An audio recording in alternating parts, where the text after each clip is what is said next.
দর্শক, স্বাগত সবাইকে আমাদের নিয়মিত টকশো। এই সময়ে আমি জহিরুল আলম আজ আপনাদের সঙ্গে আছি। দিনের শিরোনামগুলো বলবো এবং প্রধান খবরের উপরই আজকের আলোচনা। আগামী জাতীয় সংসদ নির্বাচনে 150 আসনে ইভিএমে ভোট করার কথা বলছে ইসির বৈঠকে এই সিদ্ধান্ত হয়েছে। আন্দোলন শুরু হয়ে গেছে এবং মানুষ রাস্তায় নামছে, এই দাবি মির্জা ফখরুল ইসলাম আলমগীরের, বিএনপি মহাসচিব। অশুভ শক্তিকে রাজপথেই মোকাবেলা করা হবে বলেছেন ওবায়দুল কাদের, আওয়ামী লীগের সাধারণ সম্পাদক। লিটারে 7 টাকা বাড়িয়ে বোতলজাত সয়াবিন তেলের দাম এখন 192 টাকা নির্ধারণ করা হয়েছে এবং আজ থেকে সেটি কার্যকর করা হচ্ছে। মজুরি বাড়ানোর দাবিতে চা শ্রমিকদের ধর্মঘট অব্যাহত আছে। কাজে যোগ না দেয় বেশিরভাগ বাগানই এখন শ্রমিক শূন্য। বিষয়টি বেশ কিছুদিন ধরে ঝুলে রয়েছে। আমরা পরিচিত হব দুই অতিথির সঙ্গে, তারপর আলোচনায় যাব। রয়েছেন ডক্টর মিজানুর রহমান, অধ্যাপক, ঢাকা বিশ্ববিদ্যালয়, স্বাগত আপনাকে। রয়েছেন ডক্টর আসাদুজ্জামান রিপন, বিশেষ সম্পাদক, বাংলা জাতীয়তাবাদী দল, বিএনপি। আমরা নির্বাচন কমিশনের আলোচনাটা শুরু করতে চাই। আমরা এর আগে রাজনৈতিক দলগুলোর সঙ্গে সংলাপ করেছে ইলেকশন কমিশন। বিএনপি সহ 9টি রাজনৈতিক দল সংলাপে অংশ নেয়নি এবং সুজন সহ বেশ কয়েকটি সংগঠন সহ তারা আরও অনেকেই ইভিএমের বিরোধিতা করেছে এবং সংলাপে অংশ নেওয়া 15টি রাজনৈতিক দল ইভিএম ব্যবহার না করার প্রস্তাব দিয়েছিল। আওয়ামী লীগ সহ 11টি রাজনৈতিক দল ইভিএম ব্যবহারের পক্ষে মত দিয়েছে। তো এই বাস্তবতায় নির্বাচন কমিশন আজকে সিদ্ধান্ত নিয়েছে যে পুরো আসনে নয়, 150 আসনে ইভিএম ব্যবহারের বিষয়টি কিভাবে দেখছেন আপনি, ডক্টর মিজান? আচ্ছা, ধন্যবাদ। এটা তো মানে অনেক একটা প্রলম্বিত আলোচনা বা দীর্ঘদিন যাবত এটা আলোচনা চলছে। তার মধ্যে রাজনৈতিক দলগুলোর সাথে সংলাপ এবং যারা যায়নি তারা বাইরে থেকে অনেক সময় এটাকে বলছে যে ইভিএম ব্যবহার, ইভিএম দিয়ে হয়তো সন্দেহ করছে যে কোনো একটা কারচুপি করা হবে। আর ভিতরে যারা সংলাপে গেছে, মানে যদি বলেন যে পার্টি বেস সাপোর্টের দিক থেকে তো বেশি, মানে হয়তো 11, 12, 13 যেগুলো বললেন, এর মধ্যে আবার যদি আওয়ামী লীগে ধরেন তাহলে তো একটা বড় দল, হয়তো তারা চাইছে। জাতীয় পার্টিও বোধহয়, আমি জানি না তাদের অবস্থানটা কি। এইটা আমি জানি না শেষ পর্যন্ত এই বিতর্ক শেষ হবে কিনা। এটা নিয়ে কতগুলো মিসকনসেপশন তো আছেই। প্রথমত হচ্ছে যে এগুলো দূর করতেই হবে। এটাকে ই ভোটিং আর কেনা বলা হয় ইভিএম, এটার মধ্যে আবার কনফিউশন করে ফেলছে অনেকে। যেগুলো বলা হয় যে পৃথিবীর বিভিন্ন দেশে করছিল কিন্তু আবার বন্ধ করে দিচ্ছে, এগুলো বেশিরভাগ হচ্ছে ই ভোটিং। ই ভোটিং হচ্ছে অনলাইন ভোটিং, ওটার মধ্যে হ্যাকিং করা যায়। তো এইটাতে হ্যাকিং করার সুযোগ নাই। তো বেশিরভাগ ক্ষেত্রে বলে যে মানে একটা ডিভাইস তো সফটওয়্যারের উপর ডিপেন্ড, একটা হচ্ছে আইডেন্টিফিকেশন ডিভাইস, আপনাকে পরিচিত শনাক্ত করা। এরপর আরেকটা ডিভাইসে গিয়ে আপনি ভোট দিবেন। তো বেশিরভাগ ক্ষেত্রে বলে যে ওখানে নাকি একজন লোক বসে থাকবে, ওই ভোটটা দিয়ে দিবে আর ভোট দেওয়া লাগবে না। তো এইটা তো ওই মেশিনের দোষ না। আপনি আপনার বৃদ্ধাঙ্গুলের ছাপ দিয়ে ব্যালট পেপার নিলেন, নিয়ে যখন গোপন কক্ষে ভোট দিতে যাবেন, ব্যালট পেপারটা যদি আরেকজনের সিল দিয়ে দেয়, এটা তো ব্যালট। ইভিএম এর কোনো প্রবলেম তো আমি দেখছি না। প্রবলেমটা হচ্ছে আস্থার সংকট। যদি ওই টিপ দেওয়ার জন্য আরেকটা লোক বসে থাকে, তাহলে ওইটাকে সিল দিয়ে বাক্স ঢোকানোর তো লোক একটা বসে থাকতে পারবে। তো জিনিসটা হচ্ছে যে আপনার নির্বাচন যে কেন্দ্রটা, সেই কেন্দ্রটার যে ম্যানেজমেন্ট, সেটার মধ্যে সমস্যা। আমি তো মেশিনের কোনো সমস্যা দেখি না। সমস্যা তো হচ্ছে ওইটাই। আরেকটা যে মূল সমস্যা হচ্ছে যারা সুজনের মতন যারা ইলেকশন নিয়ে কাজ করে, তাদের আপত্তিটা যেখানে, সেটা হচ্ছে যে একটা রেকর্ড রাখা, যে কোনো রকমের যদি কোনো কমপ্লেইন হয় তাহলে যাতে, হ্যাঁ। তো সেটা আমি জানি না এখন নতুন যে মেশিনগুলো হবে সেগুলোতে এটা সংযুক্ত করলে অন্তত এই পার্টটুকু, এই আপত্তি সমস্যাটা দূর হতে পারে। আর এই বাকিগুলো তো হয়তো এই কাজটা করতে পারে। আমার মনে হয় না এটা খুবই টেকনিক্যালি একটা অসম্ভব কিছু যে একটা পেপার তেল লাগানো, এটা একটা আরেকটা এক্সট্রা ডিভাইস তো লাগাইতে হবে। হ্যাঁ, ওই লোকে যে ভোট দিয়ে দিবে ভিতরে, এটা কিন্তু ব্যালট পেপারও দিতে পারে। এটা করে ইভিএম এর সমস্যা, বোতাম টিপার কাজটা একই কাজ। ব্যালট পেপারটা আপনার থেকে নিয়ে আমি সিল দিয়ে দিব, রেজাল্ট পাল্টে দেওয়ার কোনো সুযোগ নাই না, কোনোটাতে সুযোগ নাই। যদি দখলের সুযোগ থাকে তখন সম্ভব। জি, ধন্যবাদ আপনাকে। আসলে আমি একটা জিনিস বুঝতে পারছি না, নির্বাচন তো অলমোস্ট প্রায় 1.5 বছর বাকি, অলমোস্ট। তো 1.5 বছর আগেই এই ইলেকশন কমিশন তেমনি নিজের অনেক বিতর্কে জড়িয়ে আছেন অনেক দিন ধরেই। তারপর আরেকটা নতুন বিতর্কে এখনই কেন তাদেরকে সিদ্ধান্ত দিতে হলো যে 150 কনস্টিটিউয়েন্সিতে ইভিএমের মাধ্যমে ভোট হবে? এই সিদ্ধান্ত নেওয়ার জন্য কি নির্বাচনের 1.5 বছর আগে কি খুব কম সময়? এটা উচিত ছিল না। যাই হোক, হয়তো আপনি বলবেন বা অন্যরা বলবেন যে আপনি তো আপনার দলের অবস্থানের কারণে এটা বলছেন। আমি যেটা বলতে চাচ্ছি, বাংলাদেশের জনগণ একটা ফ্রি ফেয়ার ইলেকশন চায়, স্বাধীনভাবে একটা ভোট দিতে চায়। এবং আমাদের দেশের জনগণ কিন্তু আসলে এই মেশিনের ভোটে সেভাবে অভ্যস্ত না, এবং এই মেশিনের ভোটের নানা বিরোধিতা আছে এবং যৌক্তিক বিরোধিতা আছে।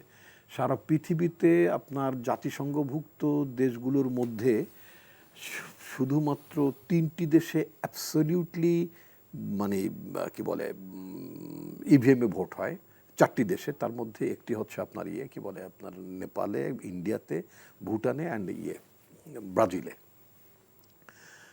অ্যাবসলিউটলি আমেরিকার অনেকগুলো রাজ্যের মধ্যে কিছু কিছু কাউন্টিতে, পুরো রাজ্যে না, কিছু কিছু কাউন্টিতে ইভিএম হয়।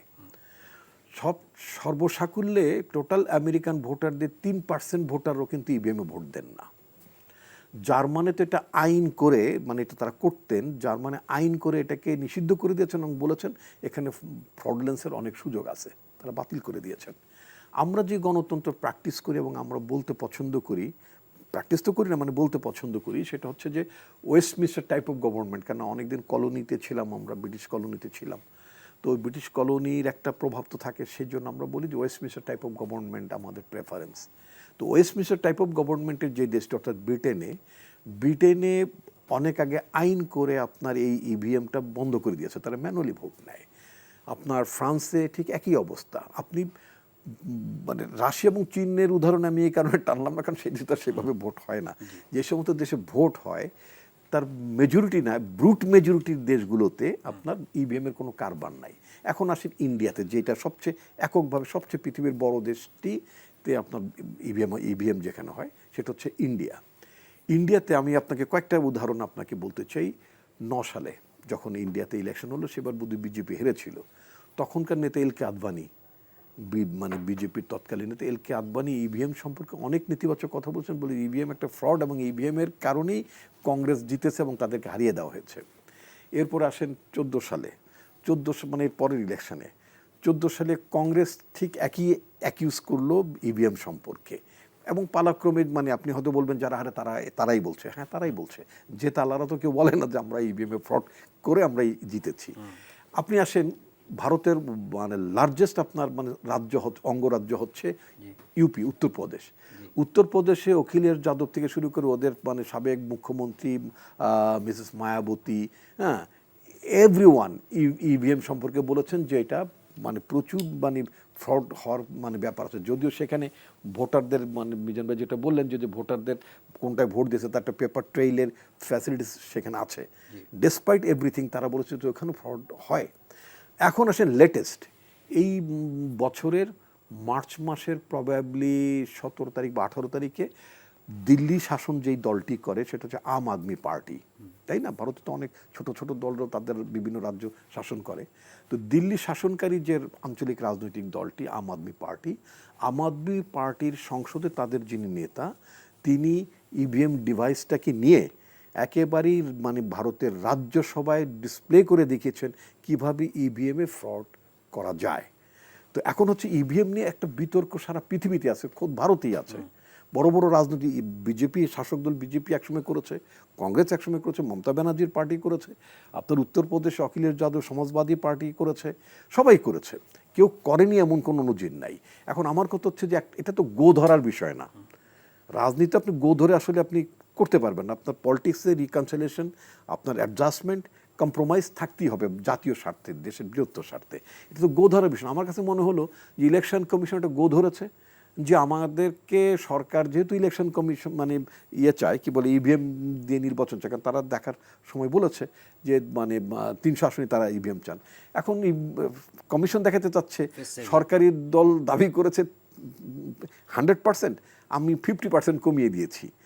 আমরা যে ইভিএম সম্পর্কে যেটা জানি সেটা হচ্ছে আমাদের ক্যাপাসিটি, মানে বাংলাদেশের সক্ষমতা হচ্ছে 100 আসনে আপনি ইভিএম করার মতো আপনার অবস্থা আছে, অর্থাৎ মেশিন আছে না, আরো কম। উনি তো ইলেকশন কমিশনের এখনকার ক্যাপাসিটি হচ্ছে 70 থেকে 75টা আসনে ভোট নিতে পারবে তারা। 70-75টা আসনে ভোট নিতে পারবে, ফাইন।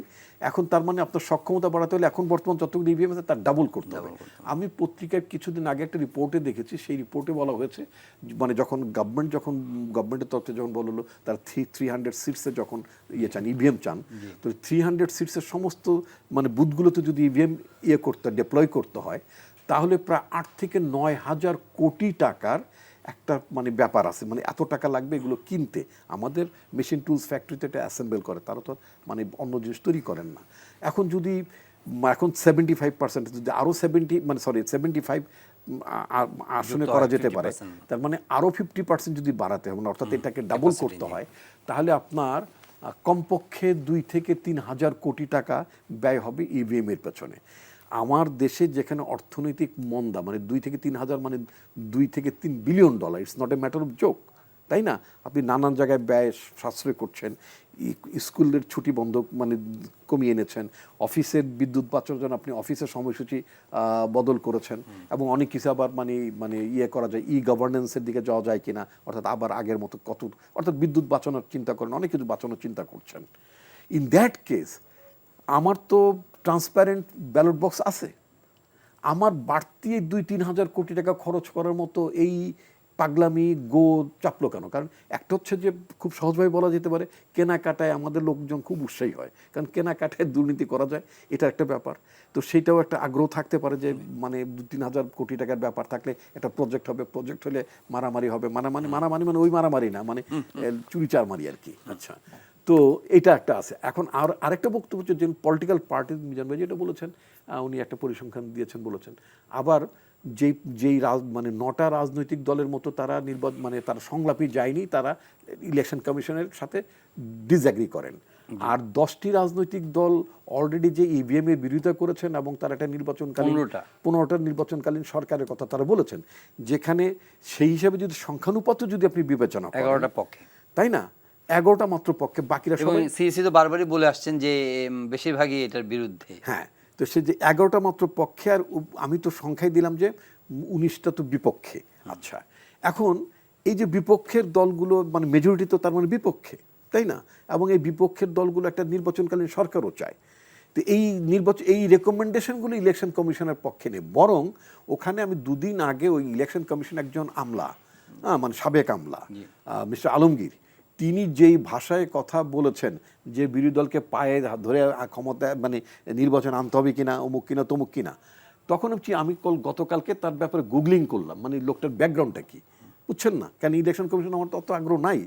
তা আমি চিন্তা করলাম যে লোকটা এত বড় মানে অধ্যত্ব নিয়ে কথাবার্তা বলছেন, মানে এটা আমি একজন পলিটিক্যাল পার্টির একজন কর্মী হিসেবে আমার ওনার অ্যাটিটিউডটা, কথার ল্যাঙ্গুয়েজটা আমাদের খুবই খারাপ লেগেছে। তা আমি ব্যাকগ্রাউন্ড খুঁজলাম, ব্যাকগ্রাউন্ড খোঁজার পর মানে গুগলে গেলাম, যে দেখলাম yes he served in the election commission as secretary. তার মানে ওইখানকার আকাম কুকামের সাথে ভেরি মাছ তার একটা ইনভলভমেন্ট ছিল, মানে সাবেক secretary in the election commission. এবং এই লোকটির সম্পর্কে অভিযোগ আছে, এই আলমগীর সাহেব সম্পর্কে অভিযোগ আছে, ইলেকশন কমিশনের যে অবৈধ নিয়োগগুলো হয়েছে, যে নিয়োগগুলোতে ইরেগুলারিটিস মানে অনিয়ম হয়েছে, দুর্নীতি হয়েছে, সেই দুর্নীতির সাথে ভেরি মাচ হি ওয়াজ ইনভলভ। এবং ওনার ব্যাপারে একজন ইলেকশন কমিশনার পাবলিকলি মানে মিডিয়াতে সাংবাদিক সম্মেলন করে বলেছেন যে ইলেকশন কমিশন এর সেক্রেটারি অভিযোগের জবাব দেওয়ার জন্য তো উনি এখন উপস্থিত নেই। না, উনি অভিযোগে উপস্থিত, কিন্তু আমার তখন আমি চিন্তা করলাম যে এই লোকটা এত আগ্রহী কেন, এ নিশ্চয়ই আগে আকাম কুকাম করছে, সেটা কেন জাস্টিফাই করে চলছে। তো এখন কথা হচ্ছে কি যে এখন নতুন যে হাইবুল আউয়াল নাকি ভদ্রলোকের নাম, চিফ ইলেকশন কমিশনার, তো এই হাইবুল আউয়াল সাহেব এই অপকর্মকারীদের সহযোগী উনি কেন হতে গেলেন, এটা একটা বড় ব্যাপার। এই মানে কেনাকাটার প্রতি কেন আগ্রহী হতে গেলেন? নির্বাচন যেখানে 1.5 বছর আছে, এখনও কিন্তু পলিটিক্যাল পার্টির সাথে রিকনসিলিয়েশনের একটা ব্যাপার মানে প্রক্রিয়া চলছে বলে আমি মনে করি। আওয়ামী লীগ সভানেত্রী যিনি সরকার প্রধানও, তিনি কয়েকদিন আগে যে বক্তব্য রেখেছেন, যদিও মানে শ্লেষাত্মক বক্তব্য রেখেছেন অপোজিশন সম্পর্কে, এটা উনি স্বভাবসুলভভাবেই করে থাকেন, এটাকে আমি I don't find any difference, কারণ উনি স্বভাবসুলভভাবে এটা করেন। তো সেখানে দেখা গেল উনি বলেছেন যে বিদেশিরা অনেকে বলছে মানে চাপ দিচ্ছে ইত্যাদি ইত্যাদি, এদেরকে নিয়ে ইলেকশনে নিয়ে আসো। উনি লাস্টে বলছে এত আহ্লাদ কেন, এবং এটাও বলেছেন যে আমরা জনগণের ভোটে নির্বাচিত। কালকে এটা ফেসবুকে দেখলাম, জনগণের ভোটে আওয়ামী লীগকে জনগণ নির্বাচিত করেছে, খুবই একটা আহ্লাদিকতা স্যার, আর কিছু না, মানে একটা আহ্লাদ সম্পর্কের ব্যাপার আছে।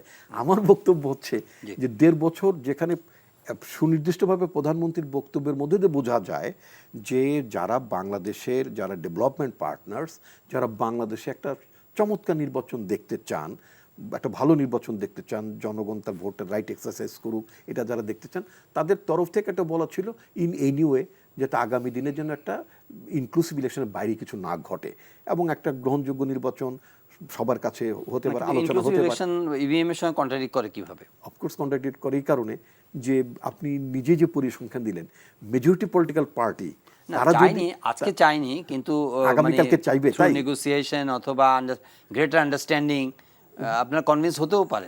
না, আমরা কনভিন্স হব না, কারণ আমি কনভিন্স হব না, বলছে কারচুপির যন্ত্র বলা হচ্ছে। আচ্ছা, আমরা আমি যখন ইন্টারন্যাশনালি যখন এটা ইস্টাবলিশড, বড় বড় দেশগুলো যেখানে বর্জন করেছে, এখন আপনি যদি শোনেন যে বড় বড় দেশগুলো এই ট্যাবলেটটা খেলে, কিন্তু আবার বলেন যে এই রিজনের নেবারিং কান্ট্রি ইন্ডিয়া, নেপাল এরা তো করছে, এরা করছে, যে ওই দেশে তো অভিযোগ আছে। ডক্টর মিজানুর রহমান বেশ কিছু যুক্তি দাঁড় করিয়েছেন, ডক্টর আসাদুজ্জামান রিপন। না, এগুলোর প্রত্যেকটারই পাল্টা যুক্তি আছে। এটা নিয়ে এখন আমি মনে হয় ইভিএম নিয়ে তর্ক করে সময় নষ্ট করা, আপনি যে কথাগুলো বলছেন, সারা পৃথিবীতে যত জায়গা থেকে ই ভোটিং বাতিল হয়েছে, এটাকে আমরা ইভিএম এর সাথে মিলাচ্ছি। একটা ইনফরমেশন যাতায়াত দেওয়া সেগুলো সঠিক না। আর সবগুলো দেশের ভোটার জড়ো করলেও, সারা পৃথিবীর ভোটার জড়ো করলেও ইন্ডিয়ার সমান ভোটার হয় না। আপনি সেভাবে দেখেন, তো ইন্ডিয়াতে আবার এটা ফিরে যাবে এরকম কোনো সম্ভাবনা নেই। এটাকে হয়তো আরো মডার্নাইজ করতে পারেন, কারণ আপনার ডিজিটালাইজেশনের দিকে যাচ্ছেন সারা দুনিয়া, সেখানে আবার ভারতবর্ষ আবার না, কিন্তু আপনি ওই যে ফাইন্যান্সিয়াল ম্যাটারটা একটু চিন্তা করতে পারেন। ফাইন্যান্সিয়াল ম্যাটারটা আমি বলছি যে এটার ফাইন্যান্সিয়াল ম্যাটার যাতে চুরিদারি আপনি অর্থনীতির ছাত্র, চুরিদারি না হয় এটা দেখার জন্য লোক না, আছে। সেটা নয়, চুরিদারির কথা বলছি না, চুরিদারির কথা কারেন্ট ইকোনমিক ক্রাঞ্চ, যে রিসেশনাল, যে 300 আসনের ব্যালট পেপার সার্ভেতে যে কাগজ লাগবে সেটাও হিসাবে রাখতে হবে। এই ব্যালট পেপার না, কিন্তু এই যে ছাপানো, বস্তা ধরে ট্রাকে ব্যালট পেপার নিয়ে যাওয়া বিজি ফেস থেকে, ওই খরচগুলো হিসাবে মধ্যে রাখতে হবে। এটা আমি বলছি, একটা মেশিনের দোষ দিয়ে কোনো লাভ নেই। আপনি ইলেকশনটা অংশগ্রহণমূলক হবে কিনা, পার্টিসিপেটরি হবে কিনা, সবাই আসবে কিনা, দিস ইজ মোর ইম্পর্টেন্ট। আপনি আমাদের যে ইলেকশনগুলো, এর আগের ইলেকশনগুলো যেগুলো নিয়ে আমরা অনেক বিতর্ক করি, এগুলো কি ইলেকশন ইভিএম এর কারণে করি? তার মানে হচ্ছে ইলেকশন ব্যালট পেপারের মাধ্যমে যেগুলো হয়েছিল সেগুলো নিয়েও তো একবারে শুরুর থেকেই তো হানা বোর্ড থেকে প্রশ্ন করা শুরু করতে পারেন আপনি। 15 ফেব্রুয়ারি নির্বাচন থেকে আরম্ভ করে যত নির্বাচন আসছে, সেটা না, আমি আবারও বলছি, ইভিএম আস্থার সংকটের মূল উপাদান না।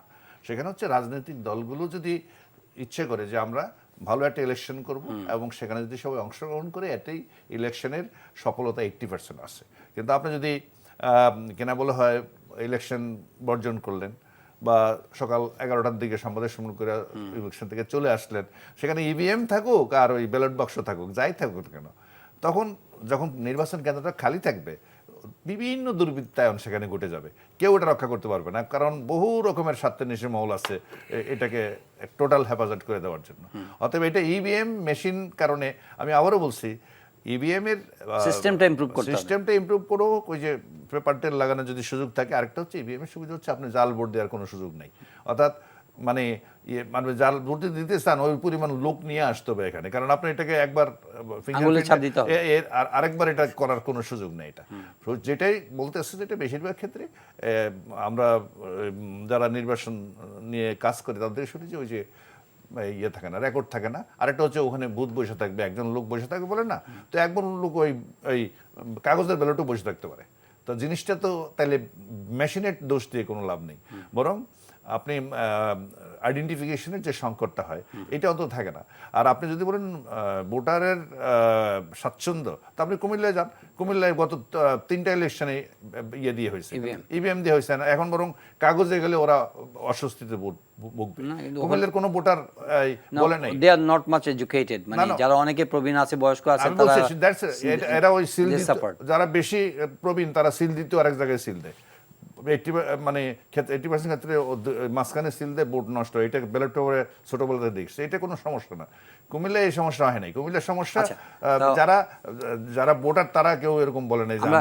এই প্রসঙ্গতে একটু সরে যাই, মানে এটার মধ্যেই থাকবো, কিন্তু উনি একটা ডক্টর আসাদুজ্জামান রিপন বলছিলেন যে পলিটিক্যাল রিকনসিলিয়েশনের একটা মানে মৃদু স্কোপ, সুযোগ উনি দেখতে পাচ্ছেন। আপনি কি মনে করেন? না, আমি তো এর আগেও একদিন বলে গেছিলাম, একদিন আমরা এখন যে স্টেজে আছি, ইকোনমিক অ্যান্ড আদার পলিটিক্যাল বা জিও পলিটিক্যাল যে সিচুয়েশনগুলো আছে, we can not even afford আরেকটা ইলেকশন ত্রুটিযুক্ত নির্বাচন যেগুলোকে আমরা বলি। এটা 15 ফেব্রুয়ারি থেকে আর কাছে গত 2টা বললে তো হবে না, এদেশে হানাপুরো তো হয়েছে, সবগুলো নিয়ে কথা বলতে হবে। এটা এই কয়দিনই শুরু হয়ে গেছে, এসব জিনিস বলে তো লাভ নেই। তো যেমন দুর্নীতির সময় কথা বলার সময় মনে হয় যে দুর্নীতিটা এই আমলে হয়েছে, এর আগে কখনো দুর্নীতি হয়নি। আবার এই এমন যেন আলোচনা হয় হ্যাঁ, দুর্নীতি হ্যাঁ, শুধু বিএনপি আমলে হ্যাঁ, হয়েছে। তো এইটা তো আমাদের তাই দুর্নীতি তো আরো আগে থেকেই হয়ে আসতেছে। বাট আমি যেটা বলছি আপনাকে, ওই প্রসেসটার মধ্যে যদি প্রবলেম হয়ে যায় যে আমরা ইলেকশন করব কি করব না, তো সেখানটায় আপনাকে নেগোসিয়েশনে যেতে হবে। বাট সরকারের দিক থেকে আমার মনে হচ্ছে আর কি ওরকম একটা নির্বাচন যেটা নিয়ে প্রশ্নবিদ্ধ হবে এটা বোধহয় করতে চায় না এবং করবেও না। আর একইভাবে আমি মনে করি বিএনপির পক্ষে এবার আরও একটা নির্বাচন বয়কট করা, এটা বিএনপি অ্যাভয়েড করতে পারবে না। এটা একটা পর্যায়ে গিয়ে একটা আন্ডারস্ট্যান্ডিং না, কিন্তু বিএনপি তো বারবার এখন বলছে, তারা তো আজকেও বললো যে তারা মানে মানুষ রাস্তায় নামছে, আন্দোলন শুরু হয়ে গেছে, সাফল্য নিয়েও আশাবাদী। না না না কি না, symptom আপনি তো দেখেন? বলতেই হবে যে হ্যাঁ আমরা খুব হতাশ, মানুষ রাস্তায় নামতেছেন, এটা বলবে বিএনপির পক্ষে এটা বলা সম্ভব? রাস্তায় উল্টা পক্ষ তো মানুষ নামায় দেখাইতে পারে। এটা তো এই পাল্টাপাল্টি দিয়ে তো লাভ নেই। জিনিসটা হচ্ছে আপনাকে শেষ পর্যন্ত ইলেকশন, আমার ধারণা একটা আন্ডারস্ট্যান্ডিং এর মাধ্যমে, আমরা সব তো আর আমরা টক শোতে সিদ্ধান্ত নিচ্ছি না। দেয়ার আর সাম আদার avenues and there are some other platform. পর্দার আড়ালে আরো অনেক আলোচনা আছে। অবশ্যই তো সেখান থেকে একটা ফর্মুলা নিশ্চয়ই বের হবে, সো দ্যাট ইলেকশনটা সবাই মিলে হবে, এটা আমার প্রত্যাশা। সব ধরনের ফলপ্রসূ আলোচনা পর্দার আড়ালে হয়ে থাকে, এটা ডক্টর আকবর আলী খানও প্রায় এই কথাটাই বলেন। সব আলোচনা তো আমরা এখানে করে শেষ করতে পারবো না। সেটা তো স্বাভাবিক। আসলে যদি আমাদের প্রায়োরিটি, আমরা যদি আমাদের দেশকে প্রায়োরিটি দিই, দেশটাকে যদি আগে চিন্তা করি, এখন দেশের যে অর্থনৈতিক অবস্থা এবং একটা বৈশ্বিক সংকট তো নিঃসন্দেহে আছে।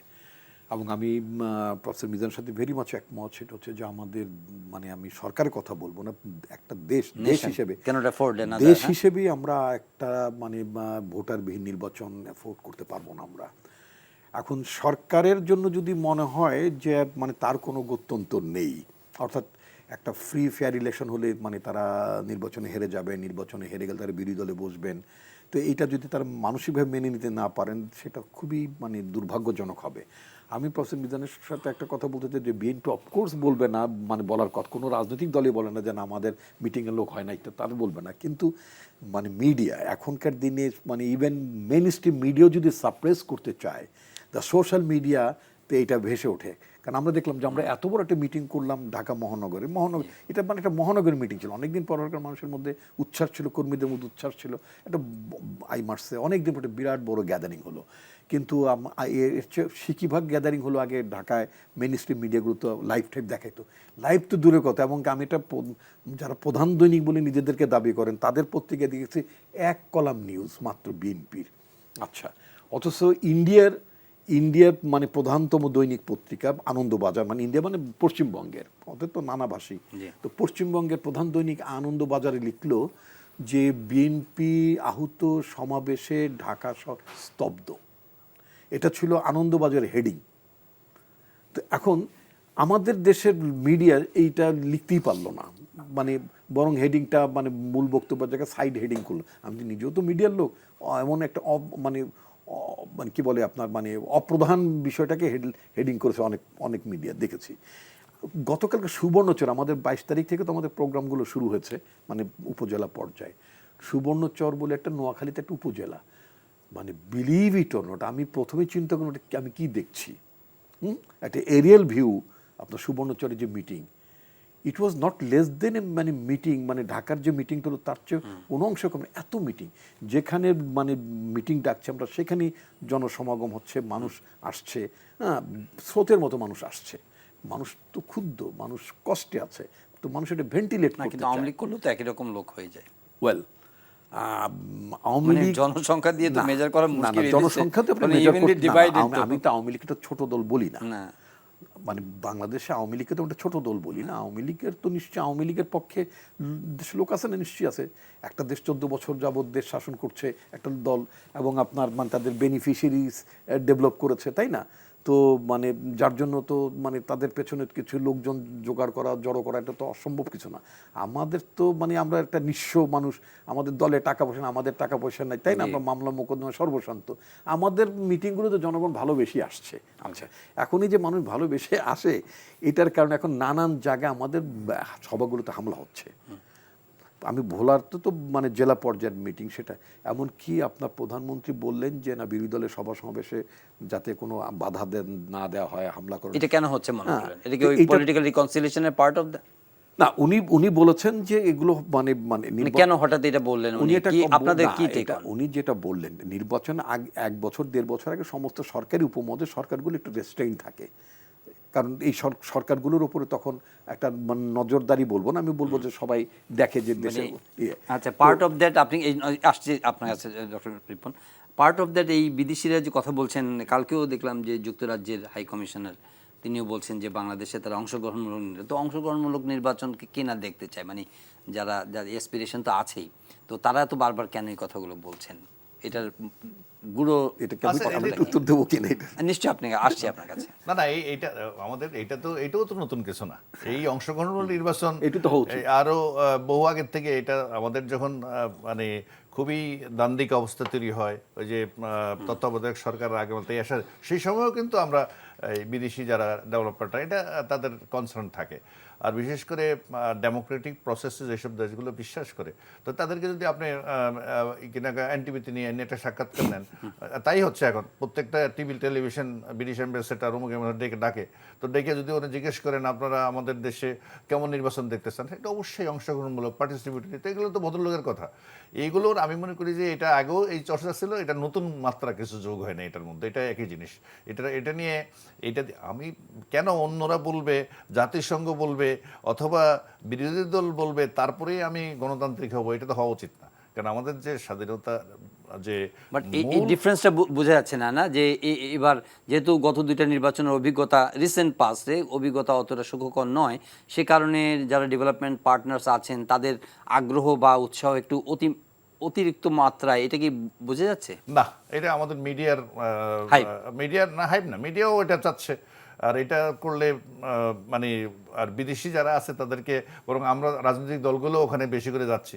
ওরা তো মানে যাইসে করতেছে না, বিভিন্ন জায়গায় বিভিন্ন মিডিয়া হাউসগুলোতে তাদের নিমন্ত্রণ দেওয়া হচ্ছে, যাচ্ছে, এবং সেখানে তারা এগুলো না, it's not only media house, মানে এটা তো যে কোনো সভা সেমিনার যে কোনো জায়গাতেই তারা এই বিষয়গুলো এইগুলো আমি বলছি এগুলো নতুন কোন একটা দেশের যখন এমবাসি থাকে এবং সেখানে এই বিষয়গুলো যখন থাকে, কারণ এগুলো মানে ডিফারেন্ট কোনো প্রেক্ষাপট না, is that traditional exercise, traditional exercise.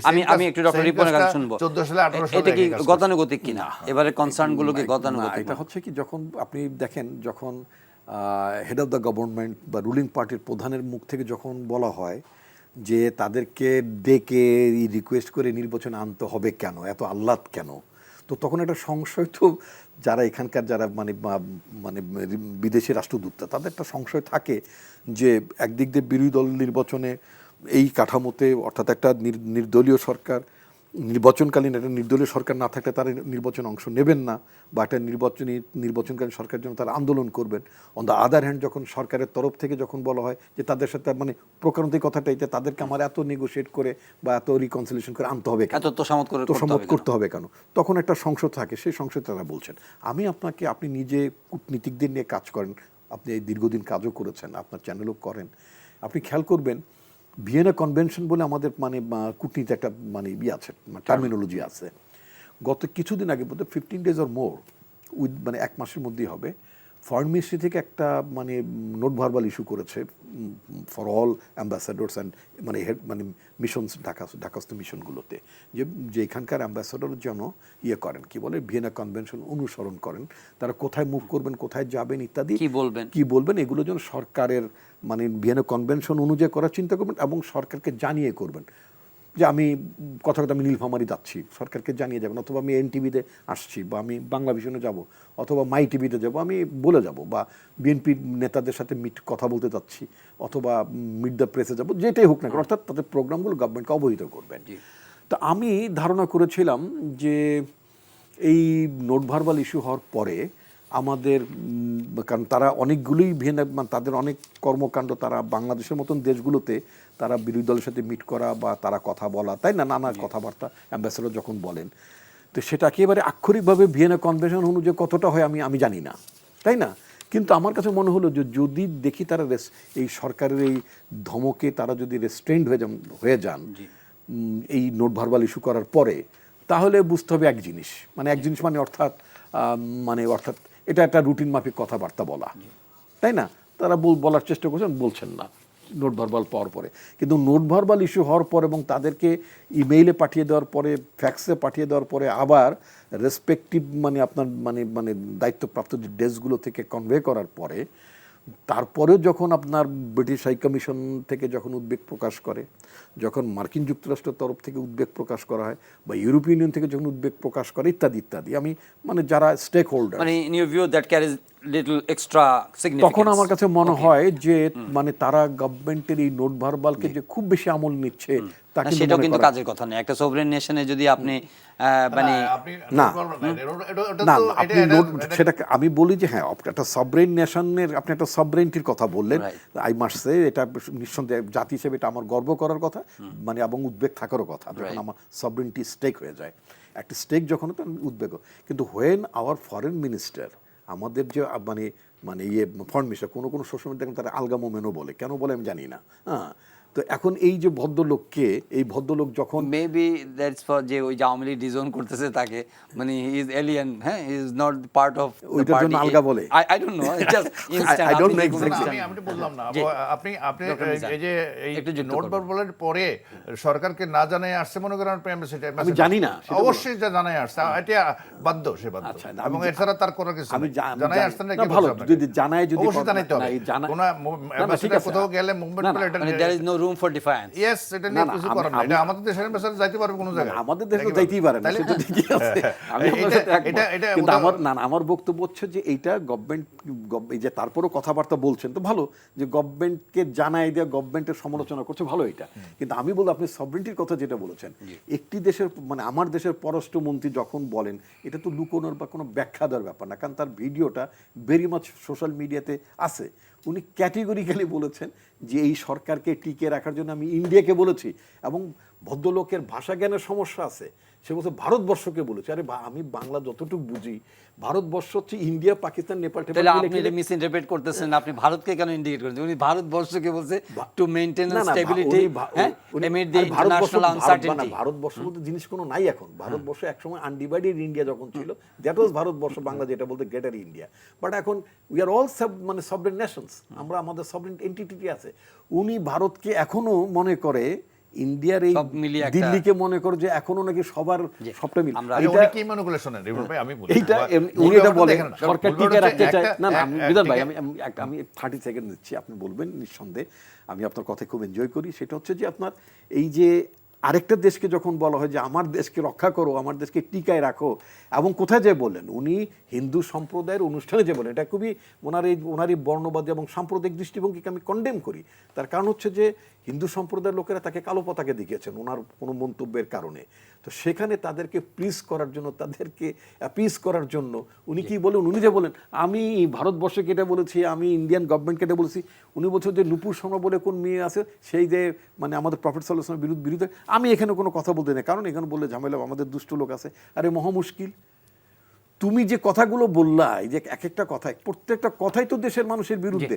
Obaidul Quader সাহেব যেন কি বলছিলেন, ওই যে অশুভ শক্তিকে রাজপথে মোকাবেলা করবেন এখন তারা। এটা উনি একটা সত্য কথা বলেছেন। আমি মনে করি অশুভ শক্তিটা হচ্ছে উনি যেটা বলতে অশুভ শক্তিটা হচ্ছে উনি, অর্থাৎ ওনাদের দল। কারণ যেই দলটি দেশের সাবরেন্টির, যেই দেশের পররাষ্ট্রমন্ত্রী সাবরেন্টির এগেনস্টে কথা বলেন, তার চেয়ে বড় অশুভ শক্তি কারা হতে পারে? আমরা এই দেশের জনগণ, এরকম একটা অশুভ শক্তি যদি ক্ষমতা থাকে, যাকে প্রোটেক্ট করার জন্য অন্য দেশের হাল ধরতে হয়, অন্য দেশের উপর নির্ভর করতে, তাদের চেয়ে বড় অপশক্তি তো আর অন্য কোনো শক্তি হতে পারে না। ডক্টর মিজানুর রহমান জনাব রিপন বলছিলেন যে না, অপশক্তি, আমার ধারণা অপশক্তি হচ্ছে যারা 15ই আগস্টের ঘটনা ঘটাইছে, যারা 3রা নভেম্বরের ঘটনা ঘটাইছে, এবং এই 21শে আগস্টের মতন ভিন্ন ঘটনার সাথে পুরো রাষ্ট্র ক্ষমতাকে জড়িত হয়ে যে ঘটনা ঘটে, যেগুলো হলো অপশক্তি। এবং এই অপশক্তি কিন্তু অবশ্যই রাজপথে মোকাবেলা করতে হবে, কারণ যারা এই বিশেষ করে এরপরেও আন্দোলনের নামে যেই অপশক্তি মানে পুরোটা মহড়া দেখেছিল 2015 সালের 3 মাস, মানে তথাকথিত অবরোধের নামে জ্বালাও পোড়াও, গাড়ি পোড়ানো, লঞ্চ পোড়ানো, রিক্সা উপড়ানো এবং গরু মারা, মাছ মারা, এগুলো হলো অপশক্তি। আন্দোলন যখন, আমি মনে করি রাজনৈতিক আন্দোলনের জন্য যে একটা স্পেস করে দেওয়া দরকার, মাননীয় প্রধানমন্ত্রী যথার্থই এটা বলছেন, আমি মনে করি এটাই ফলো করা উচিত। ওকে, সবাই তাদের মতো করে মত প্রকাশ করবে, কিন্তু যদি কেউ নিউসেন্স ক্রিয়েট করে, জনভোগান্তি সৃষ্টি করে, অথবা ওই যে 2015 সালে 3 মাস যাবত যেটা করছিল সেটা করে, এটার তো মোকাবেলা সেইভাবেই করা লাগবে। কিন্তু আপনার কি মনে হয় যে যে মেইন কনসার্ন যেটা অপোজিশনের, এটা তো আসলে না বোঝার কোনো কারণ নেই যে তারা ইভিএম তো তাদের সেকেন্ডারি বা নির্বাচন কমিশনের উপর আস্থা আছে কি নেই সেটা পরবর্তীতে ধাপে, তাদের প্রাইম কনসার্ন হচ্ছে যে ইন্টারিম অ্যাডমিনিস্ট্রেশনটা কি হবে ইলেকশন টাইম। মানে সেগুলো নিয়ে আপনার এখানেও তো 200 টকশো মিনিমাম করছেন আপনি, এগুলো তো এটা মানে নির্বাচন আসলেই আমাদেরকে একটা ফ্রেজ আছে, নির্দলীয়, নিরপেক্ষ, তত্ত্বাবধায়ক, যেগুলা মানে এখন আর আমি মনে করি মানে অদূর ভবিষ্যৎ, এটা সুদূর ভবিষ্যতে এটা কোনো সম্ভাবনা নেই। তবে কাজ করার একটা সুযোগ আছে, সেটা হচ্ছে যে নির্বাচনকালীন যে একটা সরকার থাকবে দেশে, এইটাকে কন্টিনিউ করা, ছোট করা, এটা মানে স্মল গভর্নমেন্ট অ্যান্ড বিগ নির্বাচন কমিশন। ফুল হেড নিশ্চয়ই আমাদের কনস্টিটিউশনাল ফুল হেডের কোনো ব্যাপার নাই, মানে রাষ্ট্রের সমস্ত যাবতীয় নির্বাহী কর্তৃত্ব চলে যায় নির্বাচন করতে। 126-এ কাজ করেন যে কিভাবে একবারে সামরিক বাহিনী থেকে আরম্ভ করে যত বাহিনী আছে সবকিছু কর্তৃত্ব নিয়ে নেবে নির্বাচন কমিশন। কিন্তু আপনার কি মনে হয় এটাতে অন্য দলগুলো কি ইনক্লুসিভ ইলেকশন করার পক্ষে এই যুক্তিটা খুব গ্রহণযোগ্য হবে? আমার আর অন্যগুলোতে তো আমি আর অন্তত পথ দেখি না। আমি অন্যতে আপনি যে কোনো কিছু করতে যাবেন, একজন লোক জাস্ট একটা ছোট্ট একটা রিড করলে যে যাই করে এটা বাতিল হয়ে যাবে। কারণ এর আগে আমরা যা যা করছি সবগুলা করা হয়েছিল, মানে তখন সংবিধানে আমাদের এরকম নিষেধাজ্ঞা ছিল না, বা সংবিধানের কোনো ব্যাখ্যা ওইভাবে ছিল না যে আমরা এরকম একটা নির্দলীয় অনির্বাচিত সরকার করতে পারবো কি পারবো না। কিন্তু এই যেটা হয়ে গেছে যে this is the verdict of the affiliate division, and এটা বলা হয় সংবিধানের ব্যাখ্যা, অথবা কখন বলা হয় পার্ট অফ দ্য কনস্টিটিউশন, আর বলা জানে এখানে বলা হয়েছে দিস তত্ত্বাবধায়ক সরকার অবৈধ এবং অবশ্যই না, কিন্তু একই সঙ্গে আবার এটাও যুক্তি হিসেবে বলে যে সংবিধানের প্রতি শ্রদ্ধাবোধ রেখেও অনেকে বলেন যে এটা তো মানে কোনো পবিত্র ধর্মগ্রন্থ নয় যে এটা পরিবর্তন। তাহলে এটা পরিবর্তনটা করতে হলে এটা সংসদের মাধ্যমে করতে হবে। সংসদে তো তাহলে সংসদের উপর আস্থা রাখেন, এই সংসদ করুক, তাহলে এটা করবে কিনা, করবেটাকে সংবিধান সংশোধন তো সেটা কি যে রাস্তার আন্দোলনের কথা বলা হচ্ছে, সে আন্দোলন কনফ্রন্টেশনের মাধ্যমে আন্দোলন এই সংবিধান সংশোধন করবে? আমি তো মনে হয় না। ওরকম আন্দোলন হইলে কিন্তু ওই এইভাবে 5 বছর 10 বছর 15 বছর তো ক্ষমতায় আসছে, সেরকম না সক্ষমতার বিষয় না। মানে মানুষ যে সকল বিষয়গুলো ইন্টারেস্টেড, যেমন এখন যদি রিপন ভাইয়ের কথা ধরেই নেই যে অনেক লোক জড়ো হচ্ছে, সেগুলো হচ্ছে জনজীবনের আসলে দুর্ভোগ। সারা পৃথিবীতে দুর্ভোগ, আমাদের এখানেও দুর্ভোগ। জিনিসপত্রের দাম বেড়ে গেছে, অন্যান্য যে সামাজিক সাংস্কৃতিক বা ইয়েটা, বিশেষ করে সোশ্যাল অ্যান্ড ইকোনমিক ক্ষেত্রে যে সকল বিড়ম্বনাগুলো তৈরি হয়েছে, সেগুলো তো বিক্ষুব্ধ লোক আছে, সেটা জড়ো হচ্ছে। মানে এরা সবাই যে আবার ওই যে নির্দলীয় নিরপেক্ষ তত্ত্বাবধায়ক সরকারের আন্দোলনের কারণে উদ্বুদ্ধ হয়ে রাস্তা নেমে গেছে মনে করার কোনো কারণ নেই। আচ্ছা, আমি প্রথমে যেটা মানে উনি অ্যাপিলেট ডিভিশনের নাম দিয়ে যেটা বললেন যে তত্ত্বাবধায়ক সরকার ব্যবস্থা নেই, সুতরাং একটা ছোট সরকার করতে হবে ইত্যাদি ইত্যাদি, সেটা ঠিক আছে। নির্বাচনকালে ছোট সরকার থাকে, কিন্তু এখন কত হলো যে ছোট সরকার আর বড় সরকারের মধ্যে আমি কোনো পার্থক্য দেখি না, এই কারণে যে 40টা ডাকাতের জায়গায় 12টা ডাকাত থাকে। এটা শুধু সাইজের দিকে ছোট, মানে হচ্ছে ক্ষমতার দিক থেকে, কার্যকর্মের দিক থেকে ছোট, এটা সাইজের ছোট না, কিন্তু সীমিত কাজ। কিন্তু প্রধান ব্যক্তি যিনি থাকবেন সরকারের, তিনি কি চান, দ্যাট ইজ ইম্পর্টেন্ট। তিনি যদি চান যে আমাকে বাই এনি মিনস আমাকে ক্ষমতায় থাকতে হবে, তাহলে একরকম নির্বাচন। আবার যদি উনি বলেন যে আমি একটা ইম্পার্শিয়াল ইলেকশন চাই, নো ম্যাটার হোয়াট, জনগণের ইচ্ছা মতন ভোট দেবেন, যদি এই রিফ্লেকশনটা যদি তার আচরণে, বক্তব্যে, অ্যাক্টিভিটিতে প্রকাশ ঘটাতে পারতেন, তাহলে পরিবেশ আরেক রকম হতে পারতো। আমি যে সুতরাং এটা হওয়ার কোনো সম্ভাবনা আমি দেখছি না। দ্বিতীয়ত আমি যে কথাটি বলতে চাই যে আমরা প্রায় অনেকেই ভুল করে বা যে কথাটা বলে থাকি, সেটা হচ্ছে যে উচ্চ আদালত, অ্যাপিলেট ডিভিশন এটা বাতিল করে দিয়েছে। কে বাতিল করলো? অ্যাপিলেট ডিভিশন তো আদৌ এটা বাতিল করেনি তত্ত্বাবধায়ক ব্যবস্থা, মোটেই না। অ্যাপিলেট ডিভিশন একজন রিটায়ার্ড জাজ, জাস্টিস খায়রুল হক, ওনার রিটায়ারমেন্টের অলমোস্ট 1.5 বছর পরে, যখন উনি নাতিপুতি পালছেন, মানে অবসরের গেলে যা করে ঘোরাঘুরি করছেন, ওইরকম টাইমে ওয়ান ভেরি ফাইন মর্নিং উনি একটা কাগজে লিখে পাঠাই দিলেন যে এটা তত্ত্বাবধায়ক সরকার বাতিলের রায়। ওটা চ্যালেঞ্জ করলে তো হইতো। আমি আসছি মিজান ভাই, why should this nation will accept it? আপনি এই যে 1.5 বছর পরে আপনি একটা রায়, 2 বছর 2.5 বছর পরে বহু রায় দেখা হয়েছে। আমি আসছি মিজান ভাই, আমাকে একটু শেষ করতে দেন, আমি একটু আসতে দেন। এই বিষয়গুলো চ্যালেঞ্জ হয়নি কখনো। এই কথাগুলো আমাদের এটা জাস্টিস সিনহা, মানে যিনি আগে প্রধান বিচারপতি, তিনি কিন্তু ফুল বেঞ্চে বসে এই বিলম্বে রায় দেওয়া, অবসরে যাওয়ার পর রায় দেওয়ার ব্যাপারে উনি হি ওয়াজ হাইলি ক্রিটিক্যাল। তারপরে কতটা পত্রপত্রিকায় কেউ সাবেক বিচারপতিদের মধ্যে বা কেউ বললেন যে এরকম নজির আছে, অনেকে পাঠায়, কিন্তু নজির আছে মানে আপনি চ্যালেঞ্জ করেন নাই, আপনি গ্রহণ করছেন। এটা যদি হতো যে একজনের চাকরি চলে গিয়েছে, একটা জুট মিলের মানে 14 জন কর্মচারী চাকরি চলে গেছে, উনি রায়টা শেষ করতে পারেন, উনি বলে এই চাকরিটা যাওয়াটা ঠিক হয়নি, এটা এক ধরনের বিষয়। একটা ন্যাশন, যেই একটা রায়ের কারণে পুরো ন্যাশনের ভোটের ব্যবস্থা বদলে গেল, একটা রায়ের কারণে জনগণ ভোট থেকে ডিপ্রাইভ হয়ে গেল, একটা রায়ের কারণে যেখানে একটা কর্তৃত্ববাদী শাসন পাকাপোক্তভাবে অলমোস্ট বসে গেল, একটা রায়ের কারণে দেশে একটা লুটপাটের রাজত্ব প্রতিষ্ঠিত হলো, একটা রায়ের কারণে যখন পররাষ্ট্রমন্ত্রীকে বলতে হয় যে আমার সরকারকে টিকায় রাখার জন্য আমি ভারতবর্ষকে বলে আসছি, একটা রায় কারণ ওই রায়টার কারণে এখন আর দেশের তত্ত্বাবধায়ক নির্বাচনী ব্যবস্থা না থাকার কারণে এখন সিটিং গভর্নমেন্ট যিনি আছেন তার অধীনে ইলেকশন হবে, তার অধীনে প্রশাসন, তার অধীনে বাহিনী, তিনি যা বলবেন সব কিছুই সেভাবে চলছে। এখন আমি যেটা বলতে চাই, আমার দল যেটা বলতে চাই, সেটা হচ্ছে ইন এনি ওয়ে তত্ত্বাবধায়ক সরকারের ব্যবস্থা বাতিল হয়নি। This is a miss interpretation. এটা একজন রিটায়ার্ড জাজ, তিনি বাড়িতে বসে যদি এখন একটা রায় দেন যে আসাদুজ্জামান রিপন সাহেবের নাম এখন অখিলেশ চন্দ্র হবে, তো বললে এটা আমি কি মানে অখিলেশ চন্দ্র হয়ে গেলাম? But legitimacy has never been challenged.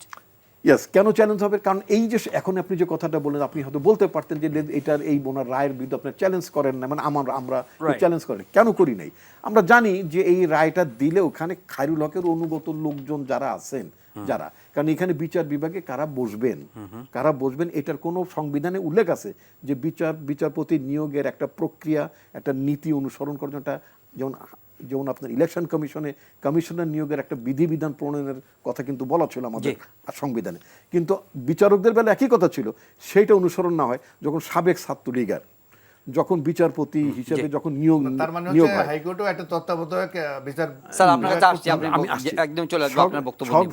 একজন যদি সাবেক ছাত্রলীগার বা ইত্যাদি মানে সাবেক ছাত্রলীগের ছাত্রদল হোয়াট এভার, একটা যদি এক্স অ্যাক্টিভিস্ট যদি আপনার বিচার বিভাগে ঢোকে নাকি, তো তখন কি হবে? রায়কে আমি আসাদুজ্জামান রিপন কালকে যদি আমি বিচারপতি, আমি কি আমার দলের ইউজুয়ালি ইট ইজ এক্সপেক্টেড যে আমি আমার দলের স্বার্থের বাইরে রায় দেব? সেটাই হচ্ছে মূল সংকটের সূচনা। জি ডক্টর, না তাহলে তো মানে সরকার তো বদল করতেই হবে, তাহলে পুরা সুপ্রিম কোর্ট হাইকোর্টের আমাদের যে 130 জন বিচারপতি, তার মধ্যে যারা পার্টিজান তাদেরও বদল করতে হবে। বিরাট কাহিনী।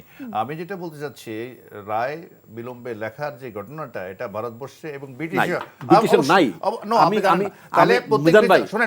আমি সিরিয়াসলি একাডেমিক্যালি আমি ঘেটে দেখছি, ব্রিটেনে আমেরিকা কোনো দেশে নাই। প্রত্যেক বিচারপতিকে তার যেই বয়স, তারও 3 বছর আগে রিটায়ারমেন্টে যেতে হবে।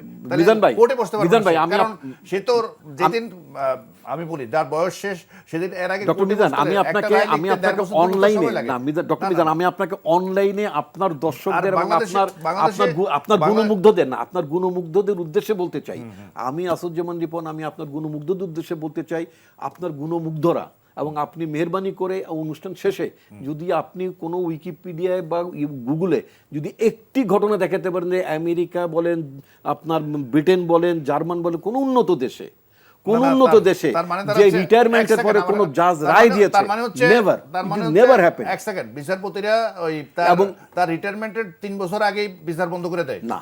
তাহলে কি? আমি এখন আপনাকে বলছি, আমি আপনাকে একটু মেহেরবানি করে আমাকে আমি 1 মিনিট সময় নেই, না এটার জন্যই বলছি, 30 সেকেন্ডে শেষ। মনে করেন হি ইজ দ্য প্রিজাইডিং জাজ, উনি রিটায়ারমেন্টে যাবেন, আমরা দুজন জাজের, উনি আমাদের সাথে যতটুকু এগ্রি করবেন ততটুকু নোট ডাউন করে যাবেন। উনি চলে যাওয়ার পরে বেঞ্চ তো বিলুপ্ত হয়ে যায় নাই, এরপরে আমি আর আপনি আছি, আমরা যতটুকু ওনার এটাকে অন করব, আমরা রায়টা আমরা দেব, ওনাকে দিতে হবে কেন? Why he left the court. অসংখ্য রায় আছে রিটায়ারমেন্টের পর লেখা, রায় আছে, এটা চ্যালেঞ্জ বাংলাদেশের একটা প্র্যাকটিস হয়ে গেছে। না, that is a malpractice, that is a bad practice, that is a bad example. এটা আইনের এটা শাসন- হয়তো নাকি এটা correction দরকার এটা- হয়তো। এটা আইনের শাসন- এটা আইনের শাসনের না, না, ব্যত্যয় তাই তো এটা। তাহলে অ্যাপিলেট ডিভিশনে আবার এটা চ্যালেঞ্জ করলে হইতো জিনিসটা। এটা চ্যালেঞ্জ পারে করলে না। তো কোনো লাভ জি, হবে না, এক্স ডক্টর মির্জা, ছাত্রলীগেরা কিছু বসে যোগ থাকলে করবেন কেমনে আপনি? না, চ্যালেঞ্জ না, না, করবে? আমি বলছি যে এখন তো তাহলে আমাদের সব বদল করতে হবে, আমি জানি না। পার্টিজানদেরকে চা খাওয়াইতে ডাকতে হবে ভবিষ্যতে। বিচারপতিদের সুপ্রিম কোর্ট অ্যাপিলেট বিচারপতিদেরকে সরাই দিতে হবে। না, তারপরে যারা পার্টিজান তাদেরকে সরাইতে হবে। না, মূল পার্টিজান না তো, আপনি পার্টিজানের ব্যাখ্যাটা এমনকি আপনি যদি বিএনপি লোক হতে তারও সরাইতে হবে। পার্টিজান ব্যাখ্যাটা আপনি কিভাবে করবেন? ভাই তার ব্যাকগ্রাউন্ড আছে না, যদি বিএনপিরও কোনো লোক থাকে তারও সরাই দেয়। আরে বিএনপি আওয়ামী লীগের বাইরে এই উকিল আছে কোন জায়গায় বাংলাদেশে? কি বলে? কোন উকিলটা আছে? বিএনপি আওয়ামী লীগ করে না, এরকম কোনো আপনি কোথাও ভোট আছে? দিতে পারেন, কিন্তু No, আপনি জিন্দাবাদ কইছেন তো। জিন্দাবাদ কওয়াছাড়া বাংলাদেশের কোন জজ কোর্টের ওই যেমন হাইকোর্টের জাস্টিস কোন লতিফুর রহমানের বিরুদ্ধে আমরা অনেক কথা আমি- বলি, আমি কিন্তু আবার- জাস্টিস লতিফুর রহমান আপনি জানতেন, জাস্টিস লতিফুর রহমানের ওই যে নির্বাচন পত্রের বহু সমালোচনা আছে। আপনি আমেরিকান কিন্তু জাস্টিস আমি বলি লতিফুর আমেরিকান- রহমান শুনেন, আমেরিকান সুপ্রিম কোর্টে যারা জাজ ওটা- ওটা- ওরা কি ওদের দলের বাইরে করে বানাইতে পারে? Well, ওই দলের লোক ছাড়া এটা গোপনে বানায়, এটা অফিশিয়ালি বানায়, কারণ ওই দেশে আইনই তাই। So what? ওই দেশে So what? তো ওই দেশে So তো what? না না, ওই সে দেশে তো বিচার সিস্টেমই আছে। এলিজেন্স আছে একটা দিকে। অবশ্যই না, ওই দেশে তো পার্টি- সিস্টেম আছে যে আপনি পার্টির লোক ছাড়া আপনার আফটার টেকিং ওথ এটার সেটা আলাদা জিনিস, এটা কোনো তাই না? রিফ্লেকশন এটা- থাকবে না। আপনি তাই না? কিন্তু বাংলাদেশে এটা রিফ্লেকশন ওই 100 প্রশ্ন times উঠে, 100 প্রশ্ন times। উঠে, দ্যাট ইজ দি এগুলো তো হলো আমরা ভাই ছিল, বিএনপি আপনি যখন- আওয়ামী লীগ মাইন্ডেড যত আছে, মানে অর্থাৎ রাজনীতির ব্যাকগ্রাউন্ড হলো যত জজ আসবেন, বিচারপতি আছে, যারা মানে দলবাজি করছে, দলকানাগিরি করছে, স্ট্রেট কাট। এটা তত্ত্বাবধায়ক সরকার মনে কোনো কোনো বিচারপতির ভাই চা খাইতে ডাকছিল।